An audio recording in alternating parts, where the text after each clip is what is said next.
পানীত ডুবি পেলাই মৃত্যু হোৱা বুলি কৈছে। পানীত ডুবিল কিয়, কেনেকৈ ডুবিল, ডুবালে কোনে? তেওঁ যদি জুবিন দাক পানীত থাকিবৰ কাৰণে এৰি দিয়ে মানে কি, তই মৰ। আৰু মদ আপুনি বেছি বাৰ্থডে পাৰ্টি খোৱা আৰু এজন অসুস্থ মানুহক পিছদিনা মাৰিবৰ কাৰণে খোৱাৰ মাজত কিন্তু পাৰ্থক্য আছে। তেওঁৰ গাতটো আঘাত আছে।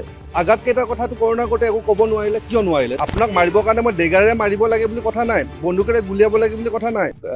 ছিংগাপুৰৰ দেশৰ এটা নিয়ম আছে, তাত যদি কোনোবা তেনেকৈ ঢুকায় তেতিয়া তেওঁলোকে আচল মৃত্যুৰ কাৰণটো চাব বিচাৰে।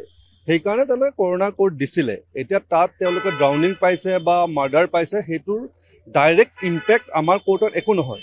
কাৰণ আমাৰ কোৰ্টত চলি আছে BNSSৰ আণ্ডাৰত, আৰু BNSৰ আণ্ডাৰ 103 মানে মাৰ্ডাৰ কেছ এটা চলি আছে আমাৰ দেশৰ যিখন আইন আছে তাৰ মতে। আৰু তেওঁলোকে ইনভেষ্টিগেশ্যন কৰিছে মানে কাৰণটো জানিবৰ কাৰণে তেওঁলোকৰ মতে। গতিকে ডাইৰেক্ট একো ধৰণৰ ইয়াত ইম্পেক্ট নপৰে, মানে প্ৰভাৱ নপৰে। আৰু কৰোণাৰ ৰিপৰ্টে এইটো কথাও কৈছে যে এই মৃত্যুটো এটা পানীত ডুবি পেলাই মৃত্যু হোৱা বুলি কৈছে। এতিয়া কথাটো চাওক, আমিও এটা কথা কৈছোঁ, পানীত ডুবিয়ে মৃত্যু হৈছে, কিন্তু পানীত ডুবিল কিয়, কেনেকৈ ডুবিল? তেওঁলোকৰ ৰিপৰ্টত সেইটোৱে আহিব, ড্ৰাউনিং বুলিয়ে আহিব, পানীত ডুবি মৰিল বুলিয়ে আহিব। কিন্তু পানীত ডুবালে কোনে? মই পানীত যাব নলগীয়া মানুহ, মই পানীত এবাৰ গৈছোঁ। এবাৰ যোৱাৰ পিছত মোৰ দায়িত্ব কি আছিল, শ্যামকানু মহন্ত বা সিদ্ধাৰ্থ শৰ্মাৰ দায়িত্ব কি আছিল, বিং এ মেনেজাৰ, যে পানীত গৈছে মই তাড়াতাড়ি আনিব লাগে। তেওঁ যদি জুবিন দাক পানীত থাকিবৰ কাৰণে এৰি দিয়ে মানে কি, তই মৰ, তোক মৰিবলৈ এৰি দিছোঁ। আপোনাক আপোনাক মাৰিবৰ কাৰণে মই ডেগাৰেৰে মাৰিব লাগে বুলি কথা নাই, বন্দুকেৰে গুলিয়াব লাগে বুলি কথা নাই। ছাপ'জ ধৰি লওক আপোনাৰ মূৰৰ ওপৰত এখন তৰোৱাল আছে, সেই তৰোৱালখন এটা ৰছীত গাঁঠি দিয়া আছে, ৰছীডাল মোৰ হাতত আছে। মোৰ যদি বেয়া ইণ্টেনশ্যন হয়, যদি মোৰ মানে মনটো বেয়া হয়, তেতিয়াহ'লে মই ৰছীডাল এৰি দিম, আপোনাৰ মূৰৰ ওপৰত তৰোৱালখন পৰিব, আপুনি মৰি থাকিব। তাৰপাছত ক'ব এইটো মোৰ নেগলিজেণ্ট হ'ল। এইটো নেগলিজেণ্ট বুলি মানিব নেকি? গতিকে এটা কথাই ঠিক, ড্ৰাউনিং হৈয়ে ঢুকাইছে, তাত কাৰো ডিমত নাই। কিন্তু ড্ৰাউনিং মানে পানীত ডুবি মৰিল কিয়, কোনে পানীত ডুবাই মাৰিলে, সেইটোহে এইখন আদালতে এতিয়া বিচাৰ কৰিব। আমাৰ SITয়ে যিখন চাৰ্জশ্বিট দিছে তাত কৈছে যে পানীত এনেকৈ তেওঁ ঢুকালে, চবেই দেখিছে, কিন্তু এই ঢুকুৱাটো এটা মাৰ্ডাৰ হয়, কাৰণ তাক পানীত ডুবাই মাৰা হৈছে। আপুনি মূৰ গুজি মাৰিব নালাগে, জানে যে ই পানীত পৰিলেই মৰিব, গতিকে তেওঁক পানীত পেলাই দিছে, মৰিছে। ডেফিনেটলি ৰিপৰ্টত কৈছে যে তেওঁ অত্যাধিক সুৰাপান কৰি আছিল, সেইটোতো চবেই জানে যে অত্যাধিক সুৰাপান কৰি আছিল, কিন্তু কোনে কৰাইছিল?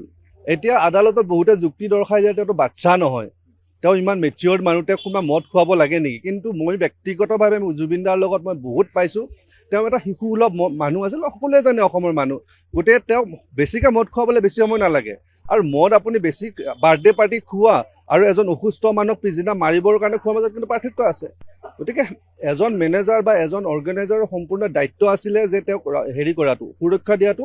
তেওঁলোকে পূৰা বিফল হৈছে। আৰু কৰোণাৰ কোৰ্টত যিয়ে ফাইণ্ডিং নাহক, কিন্তু আমাৰ কোৰ্টত যিটো চলি আছে, আমাৰ যদি ইয়াতে আমি চাওক, তেওঁৰ গাতটো আঘাত আছে। আঘাত কেইটাৰ কথাটো কৰোণা কোৰ্টে একো ক'ব নোৱাৰিলে, কিয় নোৱাৰিলে? তাৰমানে সেইটো লাইনত ইনভেষ্টিগেশ্যন হোৱাই নাই। আমি কৈছিলোঁ যে কৰোণাৰ কোৰ্টৰ যদিও কোনো ধৰণৰ আমাৰ ইম্পেক্ট নপৰে, সেই প্ৰচিডিংটোত কিন্তু আমি ভাগ লোৱাটো উচিত আছিল, মই কিন্তু কৈছিলোঁ। গতিকে কিয় নল'লে, কি নল'লে, সেইটো প্ৰচিকিউশ্যনৰ কথা। গতিকে এইটোৱে কথা, আমাৰ কোৰ্টত এতিয়াও আমি ভাল লাইনত গৈ আছোঁ। আমাৰ নিশ্চয় আমি ভাবোঁ দুখীয়া শাস্তি পাব, আৰু কৰোণাৰ কোৰ্টত যিয়ে নাহক তাৰ কোনো ইম্পেক্ট বা প্ৰভাৱ আমাৰ প্ৰচিডিঙৰ ওপৰত নপৰে। তইতো ক'বই যে তাতো পানীত ডুবি মাৰিছে, আমি বাৰে বাৰে কৈছোঁ পানীত ডুবিয়েই মৰিছে। আপোনাক যদি পানীত মই মূৰটো গোজা মাৰি ধৰোঁ, পষ্টমৰ্টেম ৰিপৰ্টত কি আহিব কওক? পানী খাই ঢুকাইছে। তো পানী খাই কেনেকৈ ঢুকাল? যে অপূৰ্ব কুমাৰ শৰ্মাই মফিজুলৰ মূৰটো দবাই ধৰিলে পানীৰ তলত, তেতিয়া ঢুকালে।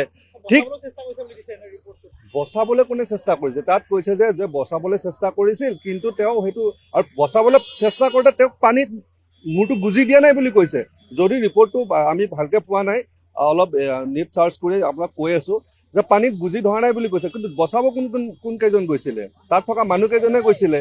গতিকে তেওঁলোকে বচাব চেষ্টা কৰিছে, কিন্তু তাক ৰক্ষা কৰাৰ দায়িত্বটো কাৰ আছিলে? নামিবই দিব নালাগিছিল। ঠিক আছে, ভুলবশতঃ তেওঁ যদি মানুহ নামি গ'ল, নামাৰ পিছত মোৰ দায়িত্ব, মই যদি মেনেজাৰ হয় মোৰ দায়িত্ব কি আছিল? ওপৰত বলো, আপুনি নামিব নোৱাৰে, কোনো কাৰণত নামিব নোৱাৰে, ধৰক চাকৰি যাওক মোক, তেনেকুৱা ধৰণৰ হ'ব লাগিছিল। গতিকে কৰোণা কোৰ্টৰ যিটো ফাইণ্ডিংছ আছে, তেওঁলোকৰ ফাইণ্ডিংছত এইটোৱে কথা যে তেওঁ পানীত ডুবি ঢুকাইছে। আৰু আমাৰ এটা কথা হ'ল, পানীত ডুবি কেনেকৈ ঢুকিল, কোনে ডুবালে, সেইটোৱে আমাৰ কোৰ্টে বিচাৰ কৰি উলিয়াব। আৰু যদি গম পায় যে সিদ্ধাৰ্থ বা শ্যামকানুহঁতে পানীত ডুবাই মাৰিছে, নট ডাইৰেক্টলি নহয়, ইমপ্লাইডলি বা অলপ আওপকীয়াভাৱে পানীত ডুবাই মাৰিছে তেতিয়া তেওঁলোকৰ নিশ্চয় শাস্তি হ'ব। একজেক্টলি এইটো কথা ক'লে আচলতে চাওক, এই যিটো ফাষ্ট ট্ৰেক কোৰ্ট হ'ব লাগে, ডে টু ডে হিয়াৰিং কৰা ফাষ্ট ট্ৰেক কোৰ্ট হ'ব লাগে, সেই কথাটো প্ৰথম দিনাৰ পৰাই কিন্তু আমিয়েই দাবী জনাই আহিছিলোঁ, আমিয়ে চৰকাৰক আহ্বান জনাই আহিছিলোঁ।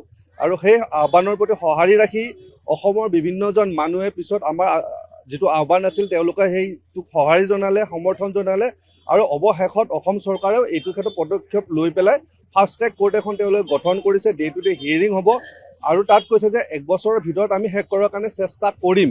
গতিকে আমি চৰকাৰক ধন্যবাদ দিছোঁ এই ক্ষেত্ৰত, কাৰণ তেওঁলোকে ফাষ্ট ট্ৰেক কোৰ্ট এখন গঠন কৰিছে, ডে টু ডে হিয়াৰিঙৰ কাৰণে কৰিছে, আমাৰ দাবী মানি লৈছে। আমি সঁচাকৈ এই ক্ষেত্ৰত হেপী, কাৰণ এতিয়া অসমৰ প্ৰতিজন মানুহে হিয়াৰ আমঠু তেওঁলোকৰ ঘৰৰ কেছটো খুব সোনকালে এবছৰত আৰামছে শেষ হৈ যাব কেছটো। যিকেইজন প্ৰৱাসী অসমীয়া ভাৰতৰ নাগৰিক তেওঁলোকতো আহিবই লাগিব যদি প্ৰচিকিউশ্যনে বিচাৰে। চাওক, এটা গোচৰত আপোনাক মই সাক্ষী বনালোঁ, তেনেকৈ 396 জন সাক্ষী বনালোঁ, কিন্তু গোচৰটো প্ৰতিপন্ন কৰাৰ কাৰণে আদালতত সকলোকে যে মাতিব লাগিব কোনো কথা নাই। এতিয়া কোনোবা পৰিয়ালটোক লৈছে, কিবা কাৰণত SIT-য়ে লৈছিলে, কিন্তু দেখিছে প্ৰচিকিউশ্যনে যদি দেখে যে এইটো তেওঁ সাক্ষী দৰকাৰ নাই, তেতিয়া নামাতিলেও চলিব। গতিকে 396 উইটনেছেছ আছে, গোটেই সাক্ষীকে যে মাতিব লাগিব সেইটো কথা নাই। যদি প্ৰৱাসী অসমীয়া কেইজনক লাগে তেতিয়া নিশ্চয় কোৰ্টৰ পৰা সমন গ'ল তেওঁলোক আহিবই লাগিব, বাধ্য তেওঁলোক। অসমবাসীৰ হিয়াৰ আমঠু জুবিন গাৰ্গক ছিংগাপুৰত হত্যা কৰা হোৱা নাছিল। সাগৰত সাঁতুৰিবলৈ গৈ আকস্মিকভাৱে দুৰ্ঘটনাত পানীত ডুবি মৃত্যু হৈছিল জুবিন গাৰ্গৰ। ছিংগাপুৰ আৰক্ষীৰ উপকূলৰক্ষীয়ে প্ৰস্তুত কৰা প্ৰতিবেদনত স্পষ্টকৈ উল্লেখ কৰা হৈছে সেই কথা। ছিংগাপুৰ আৰক্ষীৰ উপকূলৰক্ষীয়ে প্ৰস্তুত কৰা এনে প্ৰতিবেদনকেই ন্যায্যতা প্ৰদান কৰিলে ছিংগাপুৰৰ কৰোনাৰ্ছ আদালতে। জুবিন গাৰ্গৰ মৃত্যুক লৈ ছিংগাপুৰ আৰক্ষীৰ উপকূলৰক্ষীয়ে প্ৰস্তুত কৰা সেই প্ৰতিবেদনক লৈ সন্দেহ কৰাৰ অৱকাশ নাই বুলিও স্পষ্ট কৰি দিছে কৰোনাৰ্ছ আদালতে।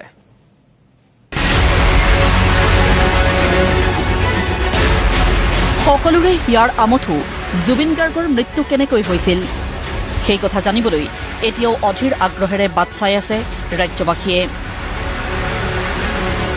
জুবিন গাৰ্গক ছিংগাপুৰত হত্যা কৰা হৈছিল বুলি ঘোষণা কৰিছিল অসমৰ মুখ্যমন্ত্ৰী হিমন্ত বিশ্ব শৰ্মাই।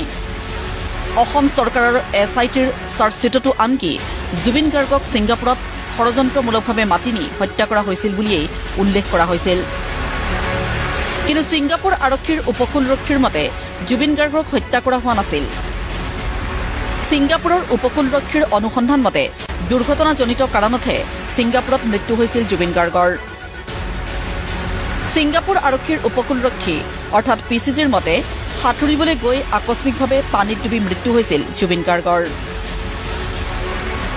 অসমবাসীৰ হিয়াৰ আমঠু জুবিন গাৰ্গৰ ৰহস্যজনক মৃত্যুক লৈ অনুসন্ধান চলোৱা PCGয়ে অনুসন্ধান কৰি যি প্ৰতিবেদন প্ৰস্তুত কৰিছিল সেই প্ৰতিবেদনক ন্যায্যতা প্ৰদান কৰিলে ছিংগাপুৰৰ কৰোনাৰ্ছ আদালতে।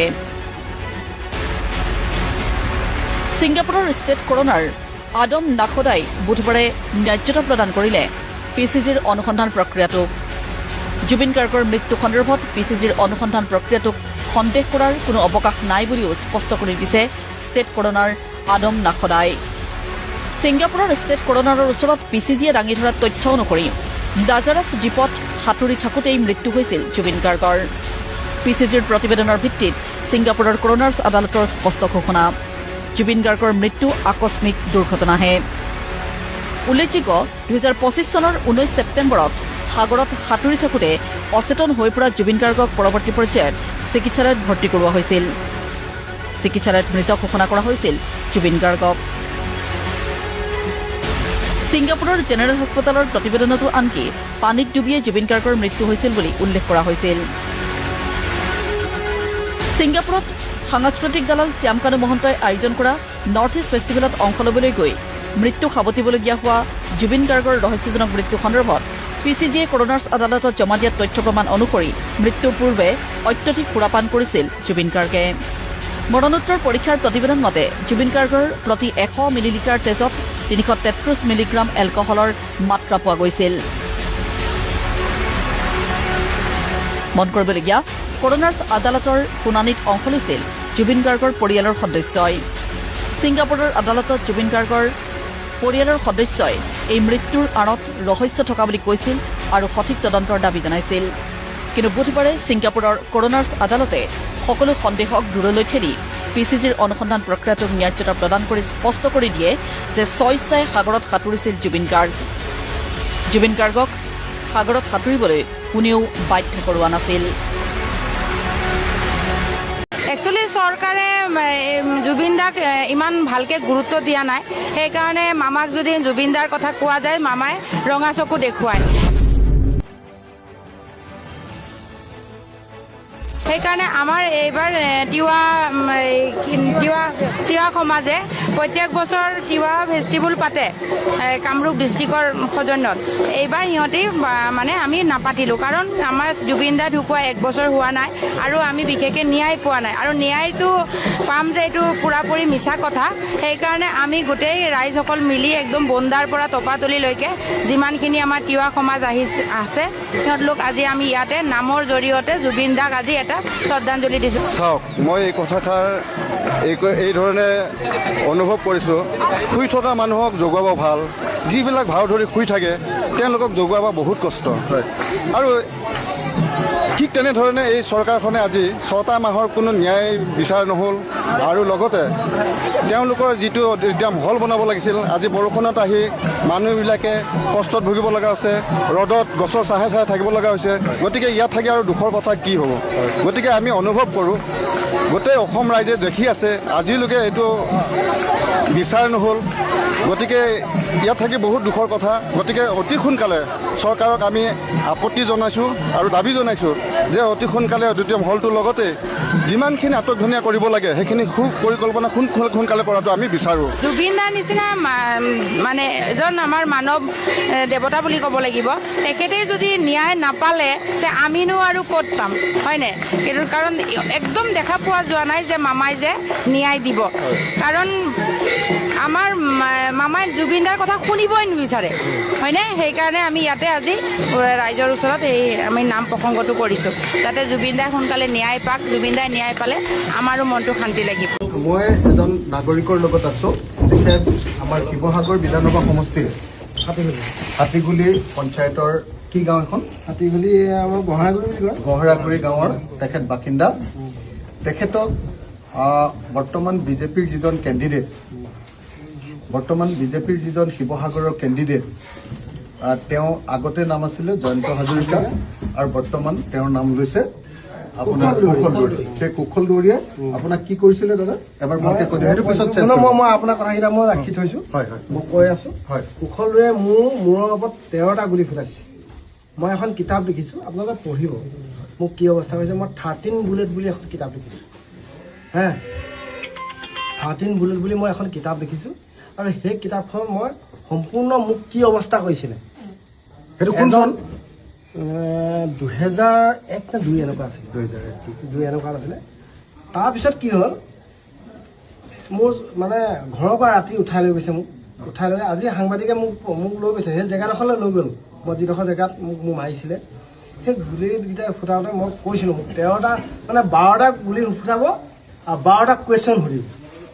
যদি 12টা কুৱেশ্যনত তই উত্তৰ দিব নোৱাৰ 13 নম্বৰ গুলিটো তোৰ মূৰত মাৰি। কিন্তু কি ভাগ্য ভাল, কিবা এটা কথা পাতিলেগে ভিতৰত গৈ পেলাই 13 নম্বৰ গুলিটো এনেকৈ আছিলে না, এনেকৈ ঠাককৈ মাৰি দিলে ওপৰ গৈছে, মই মৰিলোঁ বুলি পৰি গ'লোঁ। মোক এনেকৈ চুচুৱাই লৈ আহিলে জিপচিখনৰ এই আমি যে উঠো ফুটপাথটো সেইটোত আহি পেলাই মূৰটো যেতিয়া পাৰিলে তেতিয়া মোৰ সন্ধি ঘূৰি আহিলে। তো মই মৰা নাই মানে, বুজিছেনে? সেই কথাখিনি মোৰ মায়ে কৈছে আৰু মোৰ গাঁৱৰ ওচৰ চুবুৰীয়া চবে, মোৰ বন্ধু বান্ধৱ চবে উঠাইছে। আৰু সেই সময়ত মই কিন্তু এটা কথা কৈছোঁ, আপোনাৰ যদি বিৰোধী যায় মই এটা কথা কৈছোঁ, মোক তপন দাই গুচা নাই। তপন গগৈ গুচাইছে, কাৰণ মোৰ দাদাৰ গোচৰত তেওঁ মোক গুচাইছে। তপন গগৈ মানে অনুৰোধ গোটেই ছাত্ৰ সন্থাৰ ল'ৰাখিনি আহি থানা ঘেৰাও কৰি মোক ৰাতি উঠাই আনিছে। মই তপন গগৈ যিয়ে নহওক মই কৃতজ্ঞতা জ্ঞাপন কৰিব লাগিব। একদম মই যদি মানুহ হয়। কিন্তু মই এটা কথা আজি গোটেই শিৱসাগৰৰ শিক্ষিত নাগৰিকসকলক কওঁ যে আমাৰ শিক্ষাৰ উদ্দেশ্য হৈছে কি, প্ৰকৃত অখিলদাৰ যিটো কাম কৰি আছে মুখা খুলিব লাগে। মুখা খুলি সাধাৰণ জনতাক সঠিক ৰাস্তা দেখুৱাব লাগে, সেইটো শিক্ষাৰ কাম। আৰু মই শিক্ষিতসকলক আজি কৈছোঁ, ডিগ্ৰীখিনি মুখা পিন্ধাব নথ'ব, ডিগ্ৰীখিনি পকেটত ভৰাই নথ'ব, সেইখিনি কামত আনক। যাতে আমাৰ সমাজখন ঠিক কৰিব লাগে, গম পাইছেনে? এই সমাজখনে আজি চাওক, আইনা বদলি কৰিলে মানুহৰ চেহেৰা বদলি নহয়, কিন্তু মই এইটো কথা কওঁ, ফেটি সাপে যদি আজি হেৰি কৰে, মুঠ হলাই, তাৰ বিষ নকমে। কিন্তু সেই কথাখিনি মই বাৰে বাৰে আমাৰ সমষ্টি মানুহক ক'ব বিচাৰিছোঁ, গম পাইছেনে? যদি আমি শিক্ষিত, কিন্তু আমাৰ এটা কথা আছে, আমগুৰিয়ে হওক শিৱসাগৰে হওক, আমি সুতৰ বিপৰীতে যোৱা মানুহ। আমি মৰা মাছ নহয়, মৰা মাছে সুতৰ লোক দিছে, গম পাইছে নাই? মৰা মাছবিলাকে সুতৰ দিছে, আমি জীয়া মাছ সুতৰ পাই অপজিট চাইডত যাম। আজি সেই কামখিনি মই অখিলদাক কোচত পাইছোঁ। অখিলদা যেতিয়া মাকে তেতিয়া মোৰ সমষ্টি আমগুৰি, কিন্তু অখিলদা মায়ে যেতিয়া কেম্পেইনিং কৰিছে মোৰ দুখ লাগিছিলে। অখিলদা গোটেই BOS 365 গোটেই মই প্ৰগ্ৰেমখিনি চাই থাকোঁ, মোৰ ঘৰত গালি পায়, কিনো তুমি এইটো চাই আছা। কিন্তু মই অখিলদাক চাওঁ, অখিলদাই কি এক্সপ'জ কৰি আছে সমাজক, সাধাৰণ জনতাক সেই বস্তুটো লাগে, সেই বস্তুটো অখিলদাই দিছে। আৰু অখিলদা সেইকাৰণে মই আজি ইমান কষ্ট কৰি আনিছোঁ এই বস্তুখিনি আপোনাৰ কাৰণে। এইখন প্ৰসংবাদ আপোনাক যে কৈছে প্ৰমাণ দিয়ক, এইখিনি প্ৰমাণ চাওক, মই ৰাখি থৈছোঁ, এইখিনি দেখিছেনে? এইখন আপুনি মেলি দিব। মৃতদেহৰ স্তূপত গগৈ শিৱসাগৰ, হত্যাকাৰী কোন? ইয়াত জয়ন্ত হাজৰিকাৰ নাম স্পষ্টকৈ লিখা আছে। আপুনি একো কৰিব দৰকাৰ নাই, আপুনি খালি সি যে হত্যাকাৰী, সি যে এটা মানে গুপ্তঘাতক, এই কথাখিনি আপুনি কওক, আপুনি নেৰিব। মই আপোনাক সেইকাৰণে আজি ইমান কষ্ট কৰি আহিছোঁ, মই বাইক চলাই আহিছোঁ, আপুনি চব দুলীয়াজনৰ পৰা। মোৰ ঘৰটো গৈছাগৰ, মই সৰু চাকৰি কৰি আছোঁ, মই ইঞ্জিনিয়াৰ হয়, চাকৰি নাপাই পেলাই মই সৰু প্ৰাইভেটত সোমালোঁ। মই এটা ইঞ্জিনিয়াৰ 5 বছৰ পৰা লোৱা, মোক কি দুৰ্দশা কৰিলে। মই এখন সেই কিতাপখন, যিখন কিতাপ কৈছিলোঁ, এই কিতাপখন মই লিখিছোঁ। মোক মই এই মুহূৰ্তত এখন কিতাপ দেখুৱাইছোঁ, 13 নং বুলেট, 13 বুলেট, 13 বুলেটছ, হা, তাৰ কিতাপখনৰ হেৰি 13 বুলেটছ নামৰ এখন কিতাপ, 13 বুলেটছ নামৰ এখন কিতাপ তেখেতে লিখিছে যে তেখেতৰ মূৰৰ ওপৰত হিমেন নাথ চুং বুং ব্ৰহ্মিক বুলি নামটো দিছে, সৰু ল'ৰা এটা। হয়। তো উকলা দিনাৰ জীয়া কাহিনী, bullets, 13 bullets, A story of 13 bullets নামৰ এখন কিতাপ লিখিছে হিমেন নাথে। তেখেতে এই কিতাপখন তেখেতৰ জীৱনৰ ওপৰত কেনেকৈ গুপ্তঘাতক বুলি তেখেতে নিজে কৈছে, জয়ন্ত হাজৰিকা ওৰফে কুশল দুৱৰীয়ে কেনেকৈ তেখেতক গুলিয়াইছিলে, 13টা গুলি মাৰিছিলে আৰু তেখেতৰ মৃত্যু হ'ল বুলি ভাবিছিলে, কিন্তু তাৰ পাছত তেখেতে পিছতহে উপলব্ধি কৰিছিলে যে তেখেতৰ মৃত্যু হোৱা নাই। সেই ইঞ্জিনিয়াৰ হিমেন নাথে আজি মোৰ হাতত তুলি দিছে এখন কিতাপ, এ ষ্টৰী অফ 13 বুলেটছ, উকলা দিনৰ জীয়া কাহিনী। মই এই কিতাপখন সমগ্ৰ অসমবাসী ৰাইজৰ সন্মুখত ঘোষণা কৰিছোঁ যে এই কিতাপখন মই মোৰ ব্যক্তিগত দৰমহাৰ পুঁজিৰে এই কিতাপখন প্ৰকাশ কৰিম আৰু প্ৰকাশ কৰি সমগ্ৰ অসমৰ মানুহৰ সন্মুখত এই কিতাপখন আগবঢ়াই দিম। হিমেন দাদাই আজি নহয়, আপোনাৰ ভাইটি হয়, হিমেন নাথে আজি মোক গোটেই পুৰণি কালৰ স্বাধীন পেপাৰখনৰ 1998ৰ গোটেই স্বাধীনখিনি মোৰ হাতত দিছে। ইয়াত হত্যাকাৰী কোন, মৃতদেহৰ স্তূপত গগৈ শিৱসাগৰ, গগৈ মানে প্ৰমোদ গগৈ শিৱসাগৰ, সেই গোটেই কাহিনী ইয়াত লিখা আছে। মই আজি এইটো দায়িত্ব গ্ৰহণ কৰি লৈছোঁ। এই আপুৰুগীয়া সম্পত্তি মই লগত লৈছোঁ আৰু লগতে এই কিতাপখনৰ দায়িত্ব গ্ৰহণ কৰিছোঁ। এই কিতাপখন মই প্ৰকাশ কৰিম অসমৰ ৰাইজক সন্মুখলৈ। মই বাৰম্বাৰ কৈছিলোঁ যে বিজেপিয়ে মোৰ বিৰুদ্ধে এজন যোগ্য নেতাক খাৰা কৰোৱা হ'লে উচিত আছিলে, কিন্তু যিজন মানুহক খাৰা কৰিছে সেইজন এজন হত্যাকাৰী, আৰু এজন দুজন মানুহ নহয়, বহু মানুহক হত্যা কৰিছে। সেই মানুহজনৰ এতিয়া এখেতে কৈছে যে মই প্ৰতিশোধ বিচাৰোঁ, মোক প্ৰতিশোধ লাগে। হিমেন নাথে কৈছে যে মোক প্ৰতিশোধ লাগে, তেওঁক এবাৰ ৰাজনৈতিকভাৱে পৰাস্ত কৰি প্ৰতিশোধ লোৱাৰ ব্যৱস্থা কৰিব লাগে।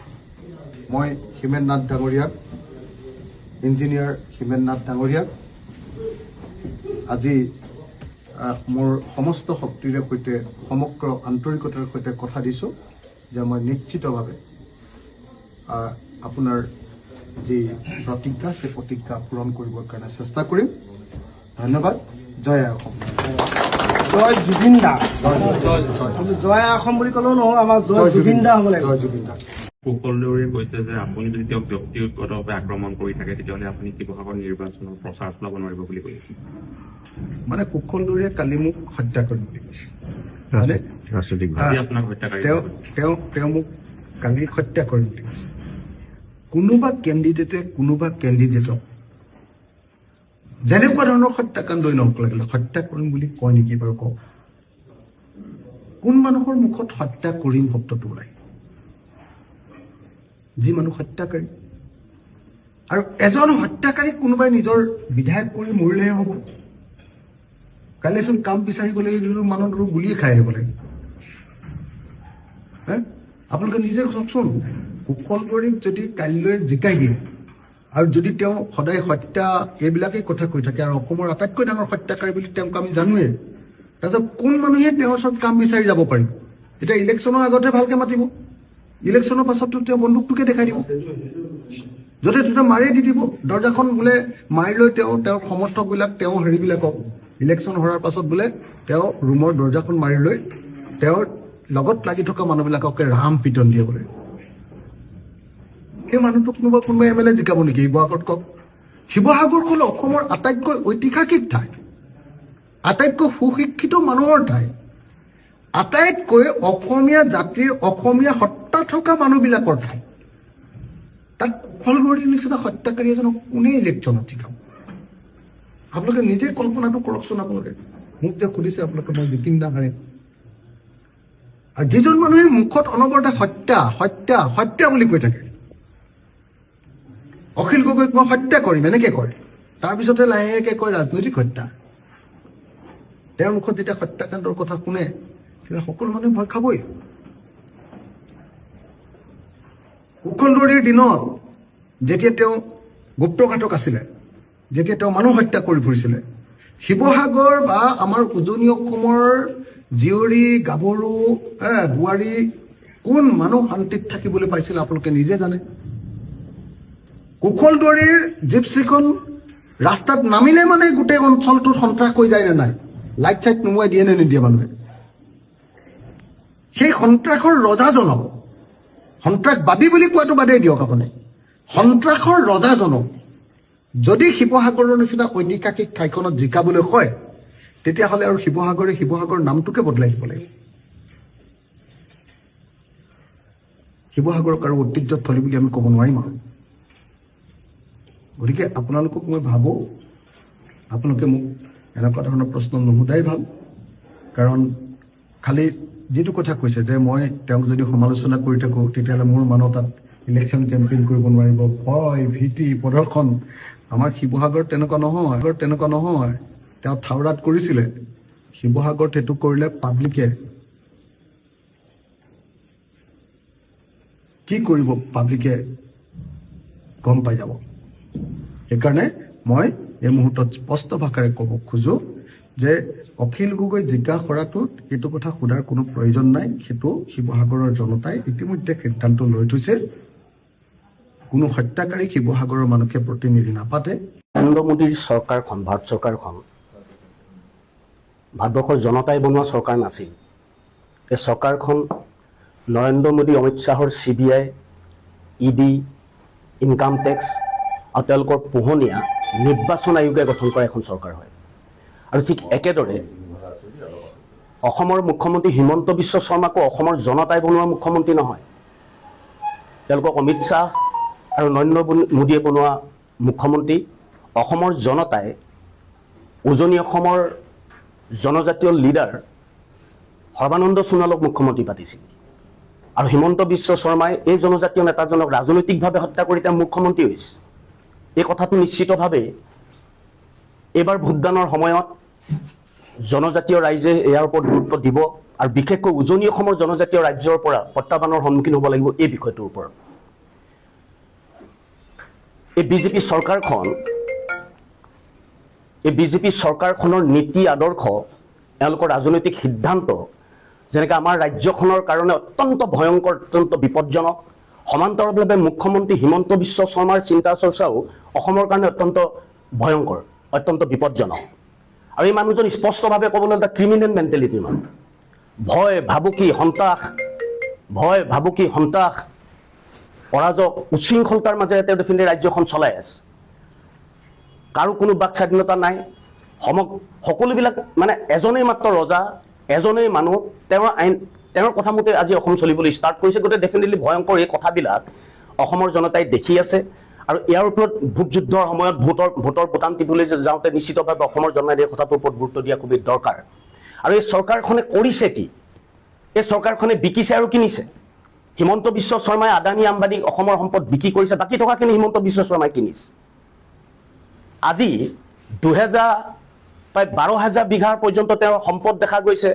তেওঁৰ স্কুল আছে, তেওঁৰ ৰিজৰ্ট আছে। আজি ডিব্ৰুগড়ত আমি জানো, আজি ডিব্ৰুগড় ওচৰে পাজৰে বহু সম্পত্তি নামে বেনামে তেওঁ ক্ৰয় কৰিছে। এই কথাবিলাকো অসমৰ সৰ্বসাধাৰণ জনতাই নজৰ কৰি আছে আৰু ভোটৰ বুটাম টিপিবলৈ যোৱাৰ সময়ত এই কথাবিলাকৰ ওপৰত অসমৰ ভোটাৰে গুৰুত্ব দিয়াটো খুবেই বেছি প্ৰয়োজন আছে ডেফিনেটলি। গতিকে এই যিবিলাক কথা আমি যদি চাওঁ, আজি আমাৰ এখেতে কোৱাৰ দৰে আজি অসমৰ হাতামপুৰুষীয়া সম্প্ৰীতিৰ ওপৰত তেওঁ কুঠাৰঘাত আনিছে, অসমৰ সমাজ জীৱন ভাঙি চুৰমাৰ কৰিছে। কেৱল ক্ষমতাৰ কাৰণে হিন্দু মুছলিমৰ এই চিন্তাটো তেওঁ আনি দি তেওঁ উচ্ছেদ চলাইছে, কিবা কৰিছে। কিন্তু আজি যিসকলক তেওঁলোকে উচ্ছেদ কৰিছে তেওঁলোকক খেদিব পৰা নাই, আকৌ থাকিবৰ কাৰণে তেওঁলোকে জেগা দিছে। এই প্ৰত্যেকটো কথা অসমৰ মানুহে মন কৰিছে আৰু ভোট যুদ্ধৰ সময়ত ভোটৰ বুটাম টিপিলৈ যোৱাৰ সময়ত নিশ্চিতভাৱে এই কথাবিলাক অসমৰ জনসাধাৰণে সেই চিন্তা কৰিয়ে ভোট দিব। আজি জুবিন গাৰ্গৰ কথা আহিছে, জুবিন গাৰ্গক কোনে হত্যা কৰিলে, জুবিন গাৰ্গৰ আচল হত্যাকাৰী মাষ্টাৰ মাইণ্ড কোন, এই কথাবিলাক অসমৰ মানুহে জানে। পৰুৱা এটা মৰিলেও CBI তদন্ত দিয়া চৰকাৰখনে আজি জুবিন গাৰ্গৰ ন্যায়ৰ ক্ষেত্ৰত CBI তদন্ত নিদি তেওঁ পোহনীয়া কেইজনমান মানুহক তদন্তটো কিয় দিলে? কাক লুকুৱাবৰ কাৰণে, কাক ৰক্ষণাবেক্ষণ কৰিবৰ কাৰণে এই কথাবিলাক কৰিলে?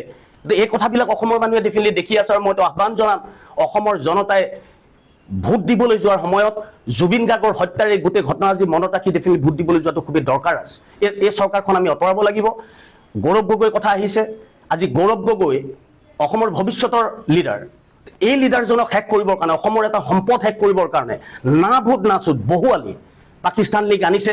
এই কথাবিলাকো আমি নিশ্চিত নজৰ দিব লাগিব। আৰু আটাইতকৈ গুৰুত্বপূৰ্ণ কথাটো হ'ল যিটো জাতিয়ে বিদেশী খেদিবৰ কাৰণে 40টা বছৰ আন্দোলন কৰিলে, হাজাৰ হাজাৰ মানুহে বিদেশী খেদিবৰ কাৰণে প্ৰাণ আহুতি দিলে, আৰু এই চৰকাৰখনে বিদেশী খেদামেই বুলি প্ৰতিশ্ৰুতি দি শপত খাই ক্ষমতালৈ আহিলে। অসমৰ মানে তাৰ কাৰণে ভোট দিছিল। এই চৰকাৰখনক ক্ষমতালৈ অনাৰ প্ৰধান কাৰণটো আছিলে যে বিজেপি চৰকাৰে বিদেশী খেদিব। বাট ক্ষমতালৈ অহাৰ পিছত দেখা গ'ল বিদেশী খেদাৰটো তেওঁলোকে দূৰৰে কথা, ওলোটাই কা আইন পাছ কৰিলে। কা আইনৰ জৰিয়তে 2014 চনলৈকে বিদেশী নাগৰিকত্ব দিয়াৰ ব্যৱস্থা কৰিলে। তাৰ পৰৱৰ্তী পৰ্যায়ত আকৌ বিধেয়ক সংশোধন কৰি 2024 চনলৈকে নাগৰিকত্ব দিয়াৰ সিদ্ধান্ত ল'লে। গতিকে এই যি বিজেপি চৰকাৰে বিদেশী জাপি দি জাতিটোক হত্যা কৰিব বিচাৰিছে। গতিকে আমাৰ ভোটাৰ ৰাজ্যৰ প্ৰতি এইটোৱে আহ্বান, এই নিৰ্বাচনত যিটো দলে অসমীয়া জাতিটো বিদেশী জাপি দি হত্যা কৰিব বিচাৰিছে 2024 চনলৈকে, অকল 24 চন বুলি ইয়াত কথা নাই, আকৌ 10 বছৰ বঢ়াব, আকৌ 10 বছৰ বঢ়াব, আকৌ 10 বছৰ বঢ়াব। বাংলাদেশত সমস্যা, হিন্দুৰ মাজত অত্যাচাৰ চলি থাকিব, তাৰ পৰা বাংলাদেশীয়ালে আহি থাকিব আৰু এওঁলোকে 10 বছৰ বঢ়াই গৈ থাকিব। আৰু এনেধৰণে বিদেশী জাপি দি এওঁলোকে অসমীয়া জাতিটোক হত্যা কৰিবলৈ বিচাৰিছে। যিটো দলে অসমীয়া জাতিক বিদেশী জাপি দি হত্যা কৰিব বিচাৰিছে সেই দলটোক অসমৰ জনসাধাৰণে ভোটদানৰ জৰিয়তে হত্যা কৰিব লাগে। এয়া হৈছে আমাৰ আহ্বান। আজি বিশেষ এটা নিৰ্বাচন সম্পৰ্কীয় আবেদন জনাবলৈ, আপোনালোকৰ যোগেদি আবেদন জনাবলৈ এই সংবাদমেলৰ আয়োজন কৰা হৈছে। সংবাদমেলখন আমি আয়োজন কৰিছোঁ অসম নাগৰিক সন্মিলন ডিব্ৰুগড় জিলা সমিতিৰ পক্ষৰ পৰা, আৰু জিলা সমিতিৰ পক্ষৰ পৰা মই সভাপতি শৰৎ চন্দ্ৰ নেওগ, সাধাৰণ সম্পাদক উত্তম চেতিয়া, অন্যতম সম্পাদক প্ৰণৱ শইকীয়া আৰু অন্যতম সম্পাদক ৰাতুল গগৈ আৰু এই নামটো পবিত্ৰ আৰু হীৰেণ আচ্ছা এই বিষয়টো আমি এটা লিখিত ৰূপত এটা মোটামুটিকৈ এটা ধাৰণা এটা দিবলৈ চেষ্টা কৰিছোঁ এটা বিবৃতি হিচাপে বিবৃতি মই পাঠ কৰি দিছোঁ সাম্প্ৰতিক অসমৰ ৰাজনীতিত এটা উল্লেখনীয় কথা হ'ল এই যে বিগত নিৰ্বাচনবোৰৰ লগত এইবাৰৰ নিৰ্বাচন এক মৌলিক পাৰ্থক্য আছে মূল পাৰ্থক্যটোৱে হৈছে শাসক দলৰ বিৰুদ্ধে বিৰোধী অন্যান্য ৰাজনৈতিক দলসমূহে ঐক্যবদ্ধভাৱে আগন্তুক নিৰ্বাচনত প্ৰতিদ্বন্দ্বিতা কৰিবলৈ ওলোৱাটো আৰু ইতিমধ্যে সমাপ্ত হোৱা মনোনয়ন পত্ৰ দাখিল পৰ্ব সমাপ্ত হোৱাৰ পাছত আমি দেখিলোঁ ৰাজ্যখনৰ প্ৰায় সৰহভাগ সমষ্টিতেই ইয়াক কাৰ্যকৰী কৰা হৈছে অন্যান্য নিৰ্বাচনবিলাকৰ ক্ষেত্ৰত কৈ এইবাৰ নিৰ্বাচন এটাই গুৰুত্বপূৰ্ণ কথা এটা ডাঙৰ মেছেজ এটা গৈছে মানুহৰ মাজলৈ যে সকলো বিৰোধী ৰাজনৈতিক দল এক হৈছে মানে এইটো এটা এই মেছেজটো বৰ গুৰুত্বপূৰ্ণ কথা ই নিশ্চয় এক আশাব্যঞ্জক বতৰা বিৰোধী ৰাজনৈতিক দলসমূহে এই পদক্ষেপ ল'বলৈ সাধাৰণতে তৎপৰ হোৱা দেখা গ'ল অসমৰ ভোটদাতা ৰাইজৰ ক্ষেত্ৰত এই ক্ষেত্ৰত থকা সঁহাৰি ৰাইজে বিচাৰিছিল আৰু সেইকাৰণে ৰাজনৈতিক দলবোৰে ডিনাই কৰিব নোৱাৰিলে তেওঁলোকো আগবাঢ়ি আহিল তাৰোপৰি এই ক্ষেত্ৰত বিশিষ্ট বুদ্ধিজীৱী ডক্টৰ হীৰেণ গোহাঁইৰ নেতৃত্বত গঠিত অসম নাগৰিক সন্মিলনৰ উদ্যোগো কোনো গুণে কম নাছিল আমিও সেই পৰিপ্ৰেক্ষিততে অসম নাগৰিক সন্মিলন ডিব্ৰুগড় জিলা সমিতি গঠন কৰি যোৱা 2 জানুৱাৰী 26 তাৰিখে ডিব্ৰুগড়ত সকলো বিৰোধী ৰাজনৈতিক দলৰ নেতৃবৃন্দক একেখন মঞ্চতে উপবিষ্ট কৰাই আহ্বান জনাইছিলোঁ নিজৰ ভিতৰত থকা কিছু সৰু সুৰা সীমাবদ্ধতা নেওচি অসমৰ ৰাইজৰ বৃহত্তৰ স্বাৰ্থত বিৰোধী ৰাজনৈতিক দলে ঐক্যবদ্ধভাৱে আগন্তুক নিৰ্বাচনত অৱতীৰ্ণ হওঁ সুখৰ বিষয় আমাৰ আৰু ৰাইজৰ বিপুল সঁহাৰিত সদ্যহতে এই কাম সমাধা হ'ল এতিয়া বলটো ভোটাৰ ৰাইজৰ কোৰ্টত যেনেকৈ বিচাৰিছিলোঁ বিৰোধী ৰাজনৈতিক দলে বিভিন্ন এৰা ধৰা মনোভাৱে বিভিন্ন বাক বিতম্বা বুজা পৰাৰ মাজেদি আজি অন্তত অসমত সকলো বিৰোধী ৰাজনৈতিক দল ঐক্যবদ্ধ হৈ নিৰ্বাচনত অৱতীৰ্ণ হ'বলৈ সিদ্ধান্ত গ্ৰহণ কৰিছে গতিকে তেওঁলোকে কৰিলে এতিয়া ৰাইজৰ ডিউটি পালন কৰিব লাগে ৰাইজে এতিয়া দিয়ক অসমত 2016 চনৰ পৰা চলি অহা বিজেপি চৰকাৰৰ আমোলত কুশাসনৰ প্ৰথম উদ্যোগটোৱে ল'লে অসমৰ হাতাম পৰীক্ষা ঐক্য সম্প্ৰতিত কুঠাৰঘাত কৰি হিন্দু মুছলমান মিয়াৰ ৰাজনীতি কৰা প্ৰথমটোৱেই ব্যৱস্থা ল'লে যে কেনেকৈ আমাৰ জাতিৰ মাজত আমাৰ নিজৰ মানুহৰ মাজত ভাগ কৰা হিন্দু মুছলমান ৰাজনীতিটোৱে প্ৰথম উদ্যোগ ল'লে এই ডক্টৰ হিমন্ত বিশ্ব শৰ্মা মুখ্যমন্ত্ৰী নেতৃত্বাধীন চৰকাৰে যদি বিদেশীয়ে হয় তেওঁলোক যদি বিদেশীয়ে হয় সেই বিদেশীক নিজ হাততে ক্ষমতা থকাৰ পাছতো বহিষ্কাৰৰ ব্যৱস্থা মুখ্যমন্ত্ৰী ডক্টৰ হিমন্ত বিশ্ব শৰ্মাই চৰকাৰে নকৰি কেৱল মিয়া অচিনাকি মানুহ আদি শব্দবোৰে অসমৰ স্বাভাৱিক বাতাবৰণ কলুষিত কৰি থাকিল শুনিবলৈ কিবা আমনিদায়ক হ'ল খালি মিয়া অচিনাকি মানুহ কথাই প্ৰতি এনেকুৱা পৰিৱেশটো খতম কৰি দিলে তেনেকৈ কলুষিত কৰি থাকিল সাংসদ গৌৰৱ গগৈক অসম প্ৰদেশ কংগ্ৰেছ কমিটিৰ সভাপতি পদ দিয়াৰ লগে লগে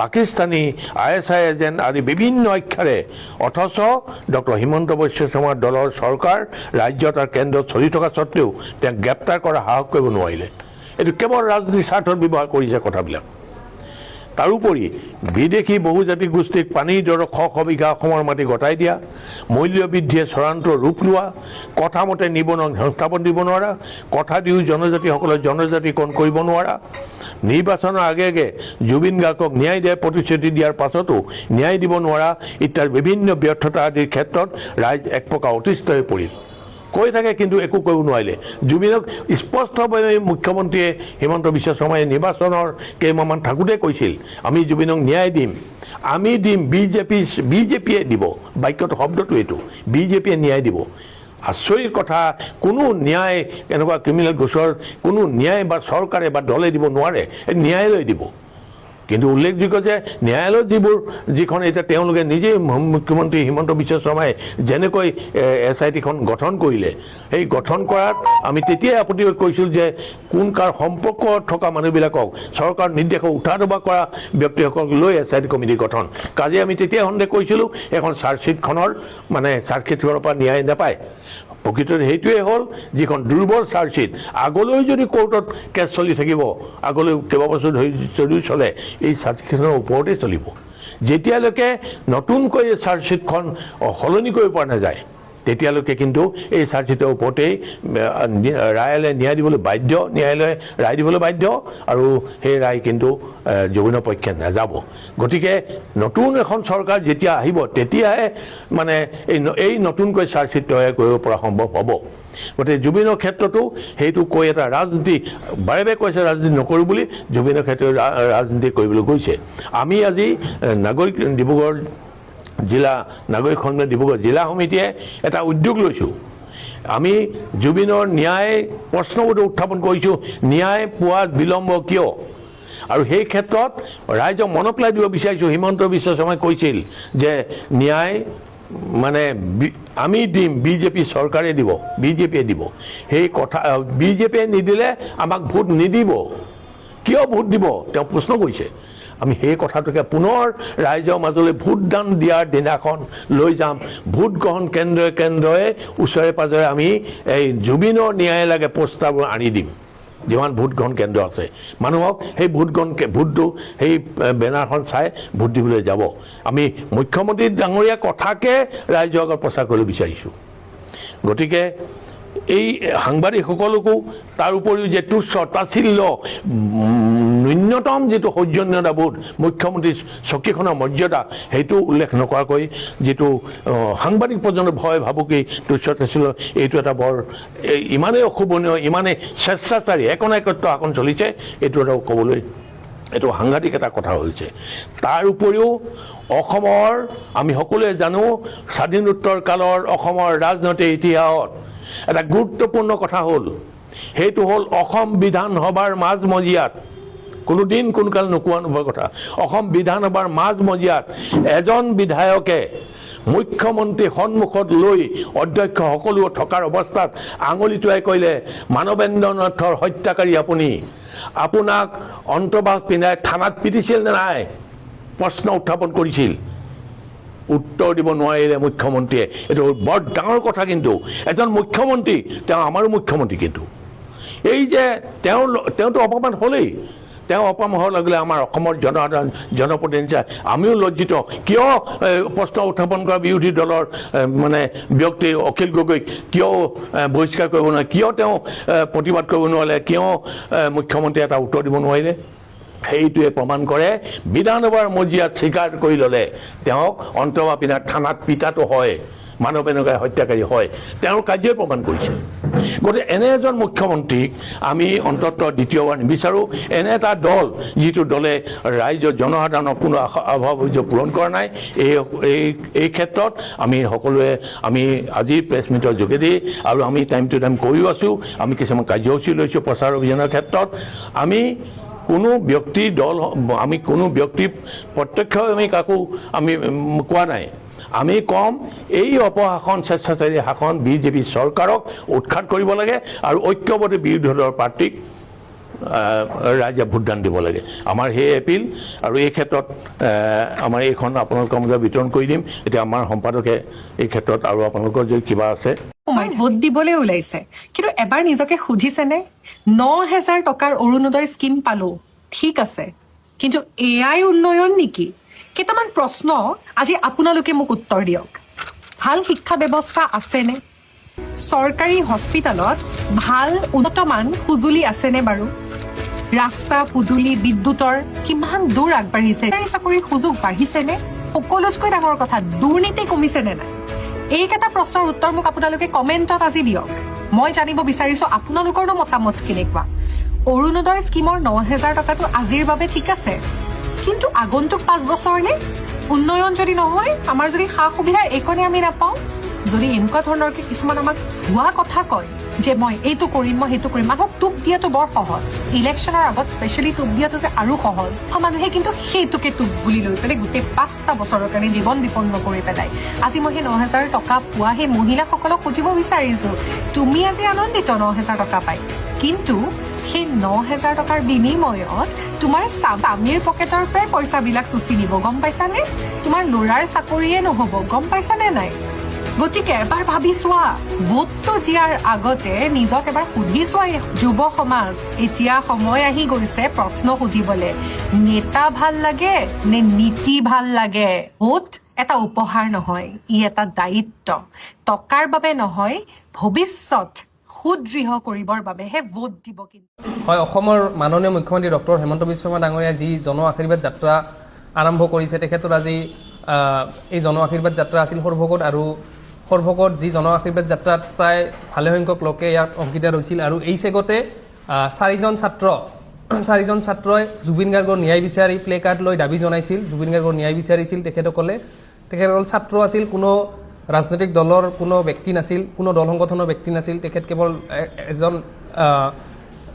কেৱল ছাত্ৰ আছিল। আৰু এই ছাত্ৰ চাৰিজন ছাত্ৰই হাতত 4খন প্লে কাৰ্ড লৈ জাষ্টিছ ফৰ জুবিন গাৰ্গ লিখি তেখেতসকলে ন্যায় বিচাৰিছিল জুবিন গাৰ্গ, কাৰণ তেখেতসকল আছিল প্ৰকৃত জুবিন অনুৰাগী, আৰু সেয়েহে তেখেতসকলে ন্যায় বিচাৰিছিল। আৰু তাৰ পিছতে একাংশ বিজেপিৰ উদ্ভণ্ডালী একাংশ নেতাই, একাংশ কৰ্মীয়ে তেখেতসকলৰ যি প্লে কাৰ্ড, সেই প্লে কাৰ্ডসমূহ কাঢ়ি লৈ যায়, ফালি চিৰি উদ্ভণ্ডালী কৰে। আৰু এই ক্ষেত্ৰত আমি তীব্ৰ গৰিহণা দিছোঁ। বৰ্ণগড় আঞ্চলিক ছাত্ৰ সংঘ এই ক্ষেত্ৰত তীব্ৰ গৰিহণা দিছোঁ। আৰু এই যি দুজন বিজেপিৰ যি কৰ্মী, যি জুবিন গাৰ্গক লৈ যি অসভ্যালি কৰিছে, যি অসন্মান কৰিছে জুবিন গাৰ্গক লৈ, এই ক্ষেত্ৰত আচলতে বিহিত ব্যৱস্থা ল'বলৈ আৰু পুলিচ প্ৰশাসনলৈ অনুৰোধ, যাতে অতি শীঘ্ৰে যাতে তেওঁলোকক যাতে এৰেষ্ট কৰে আৰু বিহিত ব্যৱস্থা লয়। গতিকে আমি অতি সোনকালে ইয়াৰ এক উচিত তদন্ত বিচাৰিছোঁ। আৰু মুখ্যমন্ত্ৰী ডক্টৰ হেমন্ত বিশ্ব শৰ্মা ডাঙৰীয়াকো আমি অনুৰোধ জনাইছোঁ, তেখেতৰ যাতে তেখেতৰ যি জনযাত্ৰা, এই যাত্ৰাত যি এনেকুৱা যি অঘটন হ'ল, তেখেতৰ যাতে এই ক্ষেত্ৰত যাতে দৃষ্টিগোচৰ কৰে, এনেকুৱা যাতে ঘটনা আগন্তুক দিনত যাতে নহয়, তাৰে কামনা কৰিছোঁ। এই যদি বুন্দিয়া বুজিয়া হয়, তে অগপ আজি 10 বছৰে তেওঁলোকক বুকুচাত উঠিছে নাই? AGP-কেইটা 20 বছৰ 10 বছৰ বিজেপিৰ বুকুচাত উঠি আছে। আজি প্ৰত্যেকজন লিডাৰ কেইজনৰ বাদে প্ৰত্যেকজন অগপ কৰ্মীয়ে বিজেপিৰ পৰা কি পালে? সন্মান পালে নে অধিকাৰ পালে নে কিবা আশা পালে? কি পালে মোক কওকচোন আপোনালোকে। কোচত আমি সাধাৰণতে দেখোঁ যে কোচত যদি কেঁচুৱা এটা থাকে, প্ৰথমতে তেখেতক এচামুচ খুৱাই লওঁ, তাৰপিছত নিজে খোৱা আনক খোৱা হয়। যে সৰু মাইনা এটা যদি কোচত থাকে, তাক আগতে খোৱা হয় চামুচে, বাবা তুমি খাই লোৱাচোন। কিন্তু কোচত থকা অগপক তেখেতসকলে কি কৰিলে? এইবাৰ অগপই বুজি পাইছে যে এই আঞ্চলিকতাবাদটো মহাৰি শেষ কৰাৰ যি নীতি ভাৰতীয় জনতা পাৰ্টীৰ, এই নীতি তেখেতসকলে উপলব্ধি কৰিছে। আৰু বেছিদিন তেখেতৰ মৃত্যুযুত নাথাকে। এই মুখ্যমন্ত্ৰীয়ে কৈয়ে বহুবল্কী নেতা, হয়নে নহয়? আজি কৈছে কাইলৈ নাই কোৱা বুলি ক'ব, পৰহিলৈ ক'ব মই কৈছিলোঁ সেই ইলেকশ্যনৰ কাৰণে। বুজা পোৱা নাই? তেখেতেতো এইটো চিণ্ডিকেটত মহাৰাজা। আৰু বাকীসকলক চাওক, অজন্তা বাইদেউ ইমান পইচা ক'ৰ পৰা আহিলে? আমিও 2-4 লাখ টকা কমানি কৰোঁ, কিন্তু আমিতো সম্পত্তি পাহাৰ ঘটা নাই। 120 কোটি টকাৰ ঘৰ আমাৰ নাই। আমাৰ 120 কোটিৰ এটা ঘৰ নাই। তেখেতৰ তেনেকুৱা কিমান হাজাৰ কোটি টকা আছে কোনে জানে? এইটো গোলাঘাটৰ তেজ, অসমখনৰ তেজ নহয় জানো? আমাৰ অসমীয়া মানুহৰ তেজ খাই তেওঁলোক লালোৱা হ'ল। আৰু আমিবোৰ এনেকৈ থাকি গ'লোঁ ফুটপাথত। আপোনালোকৰ ইয়াত গোলাঘাটৰ ফুটপাথত এইডোখৰত চক বজাৰত বানপানী হয়, এই জলকীয়া নিমখ লৈ বহি আছে, ধূনা আটা চাউল লৈ বহি আছে। এইসকল টোপোলাবিলাক ক'লৈ লৈ যাব? এইবিলাকৰ এই পেট হয়, এটা পেট হয়। এই জলকীয়া বস্তাটো এটা মানুহৰ পেট, এই দোকানীটোৰ পেট। তেওঁলোকে কেনেকৈ জীয়াই থাকিব? আপুনি হিন্দী স্কুলৰ ৰোডত বানপানী, নাও চলিছে। এই টেনপুৰৰ ফালে এইটো কি বুলি ক'ব, আমাৰ মিছন ৰোডত বানপানী হৈছে, বাটামুখত পানী হয়, থানামুখত পানী হয়, 5 নম্বৰ ৱাৰ্ডত এজাক বৰষুণ দিলে প্ৰত্যেক ঘৰ মানুহত টেবুলত বিচনাত বস্তু বাহিনী উঠাই তেওঁলোকে মানে পানীৰ লগত সহবাস কৰে। 25 বছৰত অজন্তা বাইদেৱে নেদেখিলে নেকি যে ইয়াত বানপানী হয়? এই কথাবোৰ আমি উপলব্ধিৰে লৈছোঁ। আৰু আমি চৰকাৰত আহিলে নিশ্চিতভাৱে এটা সমস্যা সমাধান কৰিম। আমি সদায় দুখীয়াৰ লগত আজি আছোঁ, কাইলৈ থাকিম, ভৱিষ্যতলৈ থাকিম। আমি দুখীয়া মানুহৰ হৈ কাম কৰি যাম। আমি অসমীয়া মানুহৰ কাৰণে ইয়াত নিৰাপত্তা থকা এখন অসম বিচাৰোঁ। আৰু যিখন অসমত আমাৰ নিবনুৱা সমস্যা নাথাকিব, অৰ্থনৈতিকভাৱে সকলো গজগজীয়া হ'ব। অখিল গগৈ ডাঙৰীয়াই প্ৰকৃততে নিজে এজন হত্যাকাৰী। তেওঁ বেলেগক হত্যাকাৰী বুলি কোৱাৰ আগতেই তেওঁ চব প্ৰমাণ পত্ৰবিলাক আগতে গোটাব লাগে। কাৰণ তেওঁ ৰাজনৈতিকভাৱে এই কথা বতৰাবিলাক কৈ আছে। তেওঁৰ হাতত কোনো তথ্য নাই। আৰু মুকলিকে মই তেওঁক আহ্বান জনাইছো যে তেওঁ মোক ব্যক্তিগতভাৱে আক্ৰমণ কৰিব নালাগে। তেওঁক যদি মই ব্যক্তিগতভাৱে আক্ৰমণ কৰো, গতিকে তেওঁ ইয়াতে নিৰ্বাচন প্ৰচাৰ চলাব নোৱাৰিব। কাৰণ আজিৰ দিনত আপোনালোকে জানে অখিল গগৈৰ লগত শিৱসাগৰ কোনো ভোটাৰ ৰাইজ নাই। যোৱা 5 বছৰে অখিল গগৈ কি কৰিলে, শিৱসাগৰ সমষ্টিটো মান সন্মান ক'ত পেলালে আপোনালোক সকলোৱে জানে। যে আজি বিধানসভাতে হওক বা বিধানসভাৰ বাহিৰে ভিতৰে যিবিলাক তেওঁ যিবিলাক কথা বতৰা কৈ আছে, কাৰণ বিধানসভাত অকল চিঞৰিলে সমস্যা সমাধান নহয়। প্ৰত্যেকটো কথা শাসকীয় দলক বিৰোধিতা কৰাটোৱে লক্ষ্য হয়তো এজন বিধায়কৰ হ'ব নোৱাৰে।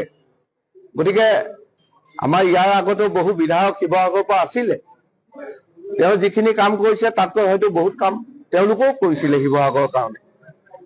আজি তেওঁ বেলেগৰ ভেটিৰ ওপৰত থিয় হৈ তেওঁলোকে নাচ দি আছে অখিল গগৈ।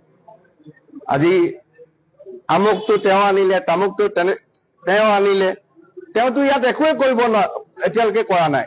এজন তেওঁ বিৰোধী বিধায়ক, চৰকাৰে তেওঁক কোনো সুবিধা দিয়া নাই। চৰকাৰৰ ফালৰ পৰা আমাৰ শিৱসাগৰ জিলাখনৰ প্ৰতি লক্ষ্য ৰাখি 2-4টা কাম আমাৰ চৰকাৰে ইতিমধ্যে হাতত লৈছে। যেনেকে আমাৰ এটা শিৱসাগৰ ৰাইজৰ দাবী আছিলে যমুনাখন চফা কৰিব লাগে।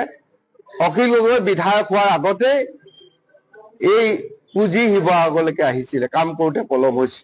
আপুনি যিহেতু প্ৰদেশ কংগ্ৰেছৰ সভাপতি আৰু আপুনি কংগ্ৰেছৰ বা বিশেষকৈ বিৰোধী ঐক্যৰ আপুনি মুখ্যমন্ত্ৰীৰো প্ৰাৰ্থী, হিমন্ত বিশ্ব শৰ্মাৰ যিটো ৰাজনীতি আমি সকলোৱে দেখিছোঁ, তেওঁ কিমান মানে এই ক্ষেত্ৰত পাকৈত। ৰাজ্যৰ ৰাজনীতিত তেওঁ এটা দীঘলীয়া সময় থকাৰ কাৰণে তেওঁ গোটেই নখ দৰ্পণত গোটেইবিলাক সমষ্টি। আপোনাৰ ক্ষেত্ৰত আমি এতিয়া মন কৰিছোঁ যে একদম নিৰ্বাচনৰ প্ৰাক্ষণতো ভূপেন বৰাৰ নিচিনা, প্ৰদ্যুৎ বৰদলৈৰ নিচিনা মানুহে আপোনাক এৰি থৈ পেলাই বিজেপিত যোগদান কৰিছে আৰু তেওঁলোক যোগদান কৰাই নহয়, তেওঁলোক প্ৰাৰ্থী হৈছে। আজিৰ দিনটোত আপুনি নিজেই সভাপতি, আপুনি নিজে প্ৰাৰ্থী, আপুনি নিজেই চাগে এতিয়া ষ্টাৰ কেম্পেইনাৰ আৰু গোটেই কেম্পেইনিং কমিটিৰ চেয়াৰমেনজনেই যিহেতু গুচি গ'ল, গতিকে আপুনি নিজেই চাগে এতিয়া কেম্পেইনিং কমিটিৰো মোটামুটি অঘোষিত চেয়াৰমেন, আপুনিয়ে গোটেইখিনি কৰিব লাগিব। নিজৰ কংগ্ৰেছ দলটোক কৰাৰ উপৰিও আপুনি মিত্ৰ দলৰ মুৰব্বী হিচাপে আপুনিতো অজাপ, ৰাইজৰ দল, বামপন্থী এখেতসকলৰো চাগে আপুনি সহায় কৰাকে আপুনি নিৰ্বাচনী প্ৰচাৰত অংশ ল'ব লাগিব। সম্ভৱ হ'বনে ইমান কম সময়ত এতিয়া? চাওক, আপোনাৰ কোৱাৰ দৰে মই হিমন্ত বিশ্ব শৰ্মা ডাঙৰীয়া ৰাজনৈতিকভাৱে যে যথেষ্ট জ্ঞানী মই নাভাবোঁ। তেওঁ 2-3টা অস্ত্ৰ আছে আৰু সেই অস্ত্ৰৰ বাহিৰে তেওঁ আৰু বেছি ৰাজনৈতিক তেওঁৰ কিবা জ্ঞান আছে মই নাভাবোঁ। তেওঁ প্ৰথম অস্ত্ৰ হ'ল যে শ্লিপাৰ চেল লগোৱা, বি টিম লগোৱা। তো প্ৰত্যেক দলৰ ভিতৰত, অগপ দলৰ ভিতৰত, আমাৰ দলৰ ভিতৰত, UDFৰ ভিতৰত নিজৰ মানুহ লগাব। পিছত গৈ যেতিয়া সুবিধা হৈ তেওঁলোকৰ কি কয় এক্সপায়াৰী যেতিয়া হৈ যায়, সেইখিনি মানুহ বিজেপিলৈ লৈ আনিব বা অগপ দললৈ লৈ যাব। এইটো ইয়াত নতুন কথা কি, মই নিজৰ 2 বছৰ আগৰ নিৰ্বাচনত, লোকসভা নিৰ্বাচনত একে কথা দেখিলোঁ যে মোৰ লগত যি সোঁহাত বাওঁহাত যিদৰে ঘূৰি আছিল, তেখেতক হিমন্ত বিশ্ব শৰ্মা ডাঙৰীয়া বিজেপি দলক যোগদান কৰালে। নতিজা কি হ'ল? নতিজা আমি প্ৰায় 1.5 লাখ ব্যৱধানত কংগ্ৰেছ দল যোৰহাটৰ ভিতৰত জয়লাভ হ'ল। এতিয়াও একে অস্ত্ৰ, নতুন একো নাই। এতিয়া তেওঁ প্ৰদ্যুৎ বৰদলৈ ডাঙৰীয়া আৰু ভূপেন বৰা ডাঙৰীয়াক তেওঁলোকে লৈ গৈছে। এইটো হ'ল এটা অস্ত্ৰ। ইয়াৰ মই নাভাবোঁ, মই ৰঙানদী সিদিনা গৈ আহিলোঁ, লখিমপুৰ জিলা গৈ আহিলোঁ, মোক কংগ্ৰেছ দলটো দুৰ্বল হোৱা নাই। আমাৰ কংগ্ৰেছ দল লখিমপুৰ জিলাত আৰু শক্তিশালী হ'ল। আমি সময় সুবিধা লৈ জয়ন্ত খান ডাঙৰীয়া ৰঙানদীত আমাক যোগ কৰাৰ পিছত ৰাম নাৰায়ণ ভূঞা আজি তাতে বিহপুৰীয়াত আছে, নাওবৈচা ডক্টৰ জয়প্ৰকাশ দাস আছে, লখিমপুৰৰ গণবুঢ়াগোহাঁই ডাঙৰীয়া আছে। সময় সুবিধা লৈ কংগ্ৰেছ দল আজি লখিমপুৰ জিলাত আগতকৈ আৰু বেছি শক্তিশালী। এতিয়া আপোনাৰ প্ৰদ্যুৎ বৰদলৈ ডাঙৰীয়া কৈছে, প্ৰদ্যুৎ বৰদলৈ ডাঙৰীয়া তাত গ'ল, কিন্তু যিদৰে আজি কাটিগড়া সমষ্টিত অমৰ জৈন ডাঙৰীয়া আহি আজি কাটিগড়া এজন স্থানীয় প্ৰাৰ্থী হিচাপে কংগ্ৰেছ দলৰ পৰা থিয় দিছে। কিয়নো কাটিগড়া মানুহবোৰ বিচাৰে এজন স্থানীয় ব্যক্তি, আৰু বিজেপি দলে আমাৰ পৰা লৈ যোৱা কমলক্ষেপ পুৰকায়স্থ দেৱত কাঠিগড়াত আজি বিজেপি দলৰ প্ৰাৰ্থী হিচাপে কৰিছে উত্তৰ কৰিমগঞ্জৰ পৰা বিপৰীত আজি আমাৰ নন্দিতা গাৰ্লোচা ডাঙৰীয়ানী এজন উচ্চ শিক্ষিত ডিমা হাছাওৰ এগৰাকী মন্ত্ৰী এগৰাকী নেত্ৰী মাত্ৰ হিমন্ত বিশ্ব শৰ্মা ডাঙৰীয়া ডিমা হাছাওত যে তেওঁলোকৰ ভূমি লৈ যে নীতি কৰি আছে কিনা বেচা যে নীতিবোৰ কৰিছে তাৰ বিৰুদ্ধে মাত মাতাৰ কাৰণে আজি তেওঁ টিকেটৰ পৰা বঞ্চিত হ'ল তেনেদৰে এজন সাহসী নেত্ৰীক আজি আমি ইয়াত লৈছো আমি আৰু মই ভাবো হবলৈ হৈছো তো হিমন্ত বিশ্ব শৰ্মা ডাঙৰীয়াৰ দ্বিতীয় অস্ত্ৰ কি নিজৰ লগত নিজৰ দৰে মানুহবোৰ একত্ৰিত কৰা নিজৰ দৰে মানে দিছপুৰত হিমন্ত বিশ্ব শৰ্মা ডাঙৰীয়া ডিফুত তুলিৰাম ৰঙাং ডাঙৰীয়া বাৰাকত কৌশিক ৰায় ডাঙৰীয়া উত্তৰ অসমত অশোক সিংঘল ডাঙৰীয়া নামনি অসমত জয়ন্ত মল্ল বৰুৱা ডাঙৰীয়া মধ্য অসমত পীযুষ হাজৰিকা ডাঙৰীয়া উত্তৰ অসমত মানৱ ডেকা ডাঙৰীয়া এনেদৰে মানুহবোৰ তেওঁলোকে একত্ৰিত কৰি এটা গেং এটা কাৰ্টেল বনায় এটা সিন্ডিকেট বনায় অসমৰ ৰাইজে আজি এই কাৰ্টেলৰ বিৰুদ্ধে অসমৰ ৰাইজে এই ৰাজনৈতিক পলিটিকেল সিন্ডিকেটৰ বিৰুদ্ধে তো ইয়াত তেওঁলোকৰ নিজকে তেওঁলোকে ক্ষতি কৰি আছে আৰু আজিৰ তাৰিখত বিজেপি দলটোক তেওঁ যিদৰে দুৰ্বল কৰি গৈছে এই নতুন কংগ্ৰেছৰ পৰা লৈ বিজেপি দলটোক ভিতৰত সোমাই তেওঁ বিজেপি দলৰ দুৰ্বল কৰি গৈছে আৰু যদি প্ৰশাসনিকভাৱে চাম আজি কি তেওঁ আচিভমেণ্ট আজি আৰ্থিক আমাৰ ঋণ আমি প্ৰায় 2 লাখ কোটি টকা ঘৰত এজন ল'ৰা জন্ম বা ছোৱালী জন্ম হ'লে 50 টকাৰ বুজা শিক্ষা আৰু চিকিৎসা ক্ষেত্ৰত মানৱ 50,000 বুজা শিক্ষা আৰু চিকিৎসাৰ ক্ষেত্ৰত আজি ভাৰতৰ নিম্ন 5টা ৰাজ্যৰ ভিতৰত অসমৰ তালিকা মদৰ সমস্যা বৃদ্ধি ড্ৰাগছৰ সমস্যা বৃদ্ধি মহিলাৰ প্ৰতি অপৰাধ বৃদ্ধি ক'ত তেওঁ দক্ষতা মই প্ৰমাণটো মই দেখা পোৱা নাই নৱ প্ৰজন্মৰ যুৱকসকল আজি জল জীৱন আঁচনি লোৱা এটা সংকল্প বা এটা সপোন দেখিছে যে আমিও চৰকাৰী ঠিকাত সোমাই নিজৰ ঘৰৰ উপাৰ্জন সৃষ্টি কৰিম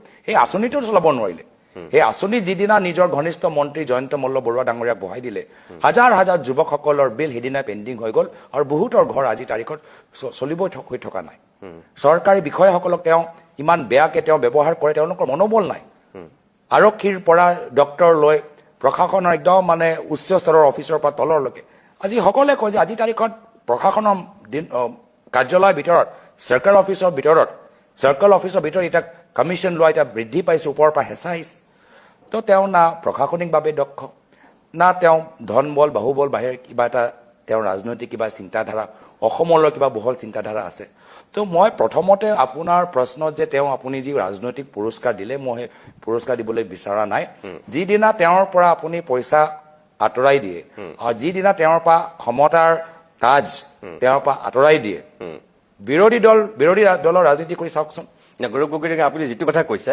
মই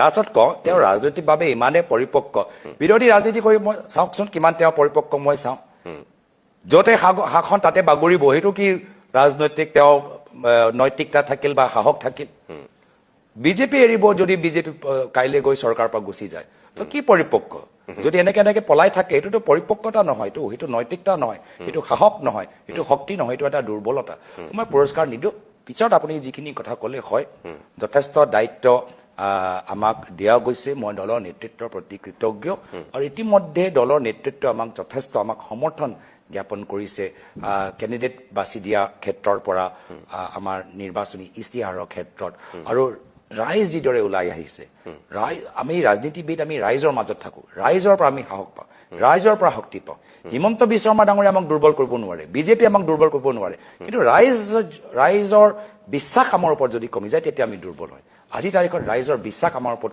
কমি যোৱা নাই ৰাইজৰ আশা বিশ্বাস মৰম বৃদ্ধি পাইছে সেইকাৰণে এই গোটেইখিনি ঘটনাক্ৰম পিছতো কংগ্ৰেছ দল আৰু সবল হৈছে ঠিক আছে বাৰু ধন্যবাদ